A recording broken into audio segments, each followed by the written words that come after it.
Bueno, hoy vamos a ver libros de historia de la música, porque es una de las cosas que más me gusta leer. ¿Por qué? Primero porque me da información sobre el camino del artista, o sea, cómo es que llegan a lograr una estética propia, cuáles fueron sus influencias, en qué se inspiraron, qué cosas les gustaba escuchar, qué cosas les gustaba leer, cuáles eran sus procesos creativos también, cómo es que creaban, cómo es que llegaban a crear ese universo simbólico y ese lenguaje tan propio. Entonces, por eso me parece importante para entenderlos más profundamente. Después, también me parece importante por el desarrollo de personaje que tienen. O sea, yo antes pensaba que un artista iba a una discográfica y decía, quiero que me produzcan este disco, y de repente el disco salía y ya está, vivían del arte. Bueno, no. Resulta que no es así, que todo lleva un proceso y que la mayoría de ellos empezaron trabajando de cualquier otra cosa que no tenía nada que ver con lo que a ellos les gustaba hacer, o estudiaron otras carreras. Entonces, ver ese proceso, ver ese desarrollo, a mí me tranquiliza, porque siento que vivimos como tan atosigados por esto de tener que hacer todo ya, vemos el resultado y no vemos el proceso. Me parece importante entender los procesos del arte, los procesos creativos también. Entonces, por eso también me gusta leerlos. Además, que se aprende mucho de historia. Esto es fundamental. Yo todo lo que sé de historia, o la gran mayoría de cosas que sé de historia, las aprendí leyendo sobre historia de la música. ¿Por qué? Porque todos los artistas están influenciados por un contexto político y social. De ahí sale su arte. Toda expresión artística y toda manifestación cultural tiene su raíz en un contexto.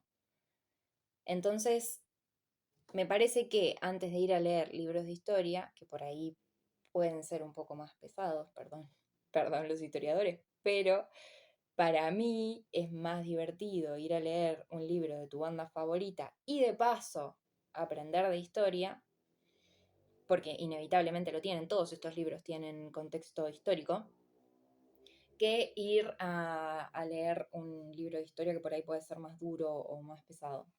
Entonces me parece una buena entrada también para aprender otras cosas. Por ejemplo, leyendo los libros de Cerati fue que yo aprendí cómo fue que Soda Stereo llegó al lugar que llegó. Porque en ese momento estaba la guerra de Malvinas, termina la guerra de Malvinas y se prohíbe la música en inglés. O sea, no se escuchaba, no se pasaba música en inglés en las radios, empezó a pasarse música en español. Entonces empezaron a proliferar las bandas argentinas, lo que se producía acá, ya no se escuchaba todo lo importado, sino que se empezaba a escuchar lo que se producía en el país en nuestro idioma. Así fue como Soda Stereo se pudo consagrar y llegó a tener la importancia que tuvo. También podemos pensar en Patti Smith y la guerra de Vietnam, podemos pensar en el post-punk y la escena de Manchester, podemos pensar en Sandro y el nacimiento del rock and roll, un montón de cosas, o María Elena Walsh y la dictadura argentina. Hay un montón de cosas para aprender sobre historia en estos libros. Bueno, vamos a empezar a hablar un poco de cada uno de estos libros. El primero que leí fue este, que es la biografía de... no es una biografía. Se llama Cerati en primera persona y lo escribió Maitena Buitiz, que es una periodista argentina que se especifica en música. Está muy bueno, es como una recopilación de todas las entrevistas que hizo Gustavo a lo largo de su vida, pasa por todos sus proyectos musicales, se enfoca más en su etapa solista que en su etapa de Soda Stereo. De Soda Stereo habla de Dínamo, de Colores Santos, que fue el que hizo con Melero, y después habla de Sueño Estéreo, Confort y Música para Volar, y el último concierto.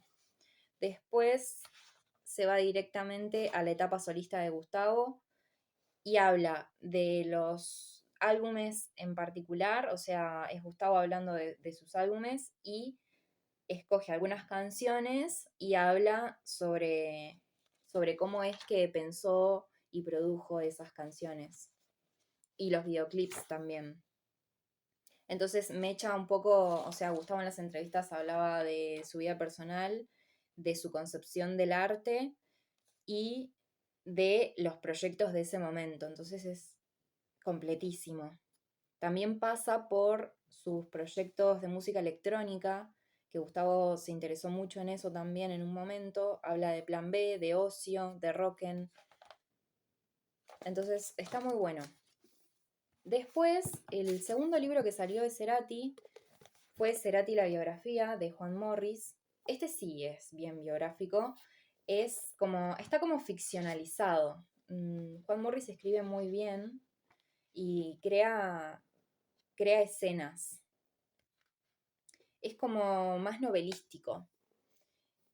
Nada, habla de las raíces italianas de Gustavo, habla de sus padres, habla de sus hermanas, habla de cómo se conocieron con los de la banda, habla de todas las relaciones amorosas que tuvo Gustavo, de todos sus proyectos musicales. Es un libro divertido y ameno de leer. Yo creo que todos deberían empezar por este, capaz. Me parece que es como el... Va, en realidad es como más libro de fan este. Estos es como que siento que van más a la concepción artística de Gustavo y esto va más como a su vida. Esto es bien de fan. Y después está el de Gustavo Bou, que fue el tercero que salió. Se llama Cerati Conversaciones Íntimas. Y este es de la época de Siempre Soy. De cuando salió ese disco, que Gustavo estaba pasando por un momento personal delicado, porque recién se acababa de separar de Cecilia, de la madre de sus hijos. Entonces, nada, habla de cómo fue un disco que no le fue muy bien, la crítica como que medio un poco lo mató, porque salió después de Bocanada, y Bocanada fue como... Bueno, Bocanada para mí es el mejor disco de Cerati, lejos. Y Siempre Soy como que lo criticaron porque era muy largo, porque no, las canciones no eran muy buenas. A mí hay un montón de canciones que me gustan en Siempre Soy. Bueno, eso es muy debatible, también es muy subjetivo. Pero como que no fue bien recibido por la crítica y a Gustavo se lo estaba matando y además, nada, la estaba pasando mal. Entonces las entrevistas son un poco duras, pero está bueno porque también habla de cómo él piensa el arte y los circuitos artísticos. Y además miren lo que es la portada, o sea, esta es mi portada favorita. Es preciosa. Esos son los libros de Cerati. Y después salió uno más también, que no lo leí, pero hay otro libro que es el último, que está circulando, que no me acuerdo cómo se llama. Voy a poner la imagen por acá. Pero no puedo hablar porque todavía no lo leí. Después tenemos este libro de Patti Smith, que es una preciosura, se llama Éramos unos niños, habla de cuando él se conoció con Robert, creo que es Robert, ¿no? Sí, Robert Mapplethorpe, o algo así. Fue como su primer novio y habla de la relación que tenían. Él era fotógrafo y habla de cómo se retroalimentaban artísticamente. Ay, es una historia de amistad, de amor, de compañerismo, es preciosa, además habla del contexto político de Estados Unidos, habla de cómo ella creaba, qué pensaba, cuáles eran sus inspiraciones, muy lectora ella, bueno, además escritora, bueno, ¿qué no es Patti Smith? Este libro, si yo les tuviera que recomendar uno como lectora, este es precioso porque por la forma en la que está escrito, por el universo simbólico de Patti, es precioso. Después vamos por la biografía de Lou Reed, que es el cantante de la Velvet Underground, y está escrita por Anthony de Curtis. Está editada por Planeta. Es un libro bastante gordito. Está muy bueno porque pasa por absolutamente toda la discografía de Lou, desde sus comienzos hasta el final, que son un montón de discos porque Lou es increíble la capacidad creativa que tenía. Entonces es un libro, siento, para leer lento, para leerlo a tu tiempo, porque te hace recorrer toda la discografía. Está bueno ir escuchando los discos a medida que vas leyendo de qué van, habla de qué van las canciones, en qué se inspiró para hacerlas, qué momento personal estaba pasando cuando hizo esas canciones. Nada, es precioso. Y vieron que yo les decía esto del camino del artista. Bueno, él, después de sacar el disco con Andy Warhol y con Nico, con la Velvet Underground, el disco ese de La Banana muy famoso, le voy a poner la foto acá.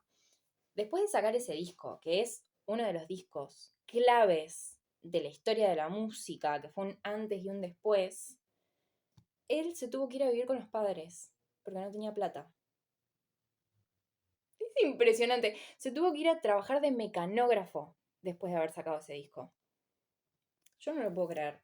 Bueno, nada, este libro es muy bonito. También habla de la lucha de Lu con las drogas y con el alcohol, de cómo le costó. También habla de todas sus relaciones amorosas. Nada, está buenísimo. Después está este que todavía no lo leí, como La cigarra. Es de Sergio Pujol, que Sergio Pujol me encanta. Me lo dieron en la Facu. Es un chabón historiador, es un chabón, no, Dios mío. Bueno, la terminología, sorry. Es un chabón historiador, ensayista y docente. Y yo de él leí, en la facu me hicieron leer Rock y dictadura, crónica de una generación, 1976-1983, que habla cómo es que nace el rock acá en Argentina. Bueno, habla de Charlie, habla de Spinetta. Está buenísimo, ese texto está buenísimo. Y este coso sobre María Elena Walsh, todavía no lo leí, debe tener mucho también sobre dictadura, porque bueno, la vida de María Elena Walsh estuvo muy atravesada por la dictadura también. Pero debe ser interesante, se llama como La cigarra y está editada por MC. Después está Sandro y los del fuego. Bueno, Sandro, mi amor.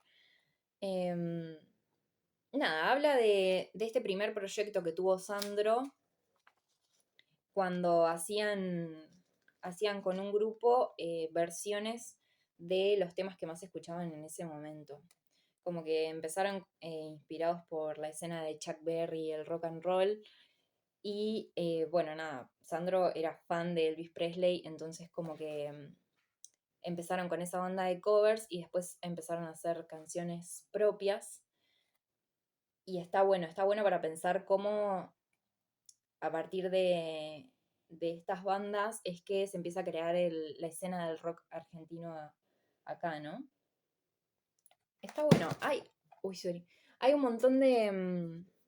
Hay un montón de libritos de estos. La editorial se llama Ezequiel Ábalos. No, no, el encuentro editorial. Ezequiel Ábalos era el que la escribía. Bueno, colección rock de acá se llama. Después está este que es de una editorial de La Plata que se llama Firpo Casa Editora, que hace estas ediciones chiquitas. Ahora vi que sacaron uno de Daniel Johnston. Debe estar buenísimo. Este es sobre Adrián Dárgelos, el cantante de Babasónicos, y se llama Cuatro tesis sobre la música en tiempos de streaming. Es Adrián Dárgelos filosofando sobre la vida. Son como recortes de entrevistas y de cosas que dijo Dárgelos, que siempre tiene una lucidez para hablar de absolutamente todo, para hablar de la cultura, para hablar de política, para hablar de música, para hablar sobre la sociedad. Es genial, este libro es precioso. Ay, para, les voy a leer una cosa que dijo que a mí me gusta muchísimo. A nosotros nos gusta pensar la música, que es lo mínimo que se le debe exigir a una banda. No hacer música porque sí. Porque sí lo podés hacer entre los 19 y los 24 años. Después tenés que pensar la música. A nadie en el flow del sentir y del hacer le salen maravillas permanentes. Todos los músicos clásicos que recordamos de la historia creo que se sentaban a pensarla. Y por último tenemos los libros de Caja Negra, que es una editorial que publica mucho sobre cultura, textos ensayísticos sobre cultura política y sobre música también. El primero es este de Mark Fisher, de K-Punk Volumen 2. Hay varios de Fisher. Bueno, es un filósofo muy reconocido, un filósofo de Reino Unido que ya murió. Todos estos libros son de Fisher. Es una belleza, para hacer un cuadro. Bueno, este K-Punk Volumen 2 forma parte de esta trieja de libros, trilogía, no sé cómo se dice, de esta trilogía. El primer volumen es K-Punk Volumen 1, escritos reunidos e inéditos, libros, películas y televisión. Son recopilaciones de ensayos del blog de Mark Fisher. El volumen 2 es escritos reunidos, música y política, que es el que nos compete. Y el volumen 3 es reflexiones, comunismo ácido y entrevistas. Después también hay otros títulos de Fisher, me falta comprarme el último, que es sobre las clases de él, pero es súper recomendable. Siento que para entrar a la historia de la música, Fisher es lo más ameno, creo. Te explica el contexto político que rodeaba las bandas y además como que no habla solamente del pasado, sino que hace como una comparación constante con el presente, como que va y vuelve en el tiempo y es un análisis cultural re profundo. Y nada, yo acá aprendí un montón. O sea, tenía que leer un capítulo e irme a mirar un documental de historia. Está muy bueno para aprender. Bueno, después tenemos el de David Stubbs, Sonidos de Marte, una historia de la música electrónica. Este libro es genial. Entras en otra dimensión cuando empezás a leer esto realmente. Yo estuve un montón de tiempo leyéndolo porque la mayoría de las bandas que nombra o de los artistas que nombra yo no los conocía. Entonces leí un capítulo y tenía que parar, ir a escucharme los discos, volver, seguir leyendo y así. Es un libro para experimentar, para dejarse llevar. También habla mucho sobre las pioneras de la música electrónica, que hay un documental que está buenísimo, que voy a poner la imagen por acá, que se los recomiendo ver porque es la historia de las mujeres en la música electrónica. Pero nada, es un libro que recomiendo un montón. Es un viaje de ida. Bueno, por último tenemos Post-Punk, Romper Todo y Empezar de Nuevo de Simone Reynolds. Es un libro bastante largo, que vale la pena totalmente. Del post-punk, así como para ubicarnos, tenemos a Joy Division. Es como la banda más conocida. Después está Peel, The Human League, Talking Heads. O sea, bandas buenísimas salieron del movimiento del post-punk. Así como a grandes rasgos podemos decir que el post-punk se da, bueno, después del punk. El punk tenía como premisa no hay futuro, como que no había futuro posible, venían también de hartos del hipismo de la década del 60, como que les parecía todo muy naif, entonces el punk viene con esa violencia del hartazgo. Y siento que el post-punk es como mucho más reflexivo. La diferencia con el punk es que el punk buscaba destruir y el post-punk buscaba construir. Tenían un trasfondo filosófico, porque no solamente tenían referentes musicales, sino que también leían mucho, se inspiraban en escritores como Dostoyevsky, Kafka, Beckett. Entonces siento que el post-punk es un movimiento mucho más profundo. Dice, exploraron nuevas posibilidades al incorporar la electrónica, el noise, el jazz y la música contemporánea, junto con las técnicas de producción del reggae, el dub y la música disco. Y el contexto político en el que se da el post-punk es este. Gran Bretaña fue testigo del resurgir de una extrema derecha y de los partidos neofascistas, tanto en la política electoral como en las formas sangrientas de la violencia callejera. Parte de lo conmovedor de este periodo de la música disidente reside en su creciente falta de sincronía en relación con la cultura en el sentido más amplio, que estaba produciendo un viraje a la derecha.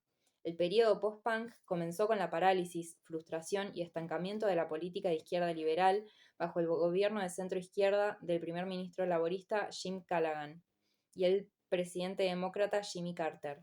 Callaghan y Carter fueron casi simultáneamente desplazados por Margaret Thatcher y Ronald Reagan, líderes de derecha populistas y populares que impulsaron políticas económicas monetarias que resultaron en desempleo masivo y una profundización de las fracturas sociales. Entonces, el post-punk empieza a construir una cultura alternativa y empiezan a querer pensar un futuro, están como abiertos al futuro a diferencia del punk. Es un libro muy interesante también para leer y es el último de mis recomendaciones.